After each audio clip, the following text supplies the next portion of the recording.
В результате проведенных рейдовых мероприятий сотрудниками госавтоинспекции выявлено 15 нетрезвых водителей, которые лишены права управления транспортом.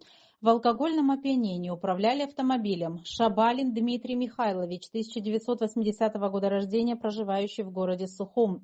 Адлиба Геннадий Фиродович, 1974 года рождения, проживающий в городе Сухум.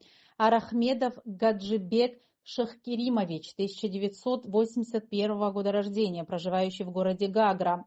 Гуги Пакан Анзорович, 2001 года рождения, проживающий в городе Сухум. Опря Евгений Николаевич, 1983 года рождения, проживающий в городе Сухум.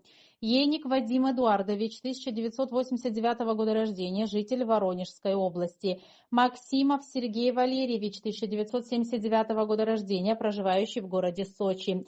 Демин Алексей Георгиевич, 1979 года рождения, проживающий в городе Гагра. Аркудж Лери Раминович, 2000 года рождения, проживающий в городе Сухум. Кикабидзе Риваз Леонидович, 1991 года рождения, проживающий в городе Сухум. Гунба Эдуард Зурикович, 1996 года рождения, проживающий в городе Гагра. Антоненко Станислав Александрович, 1985 года рождения, житель Сухумского района. Кчач Алхас Витальевич, 1980 года рождения, проживающий в городе Гудаута. Перцхилава Дмитрий Бесикович, 1993 года рождения, проживающий в городе Сухум, пребывал за рулем в наркотическом опьянении. Скверия Тимур Заурович, 1979 года рождения, житель Сухумского района, за отказ от медосвидетельствования решением суда оштрафован и также лишен водительского удостоверения.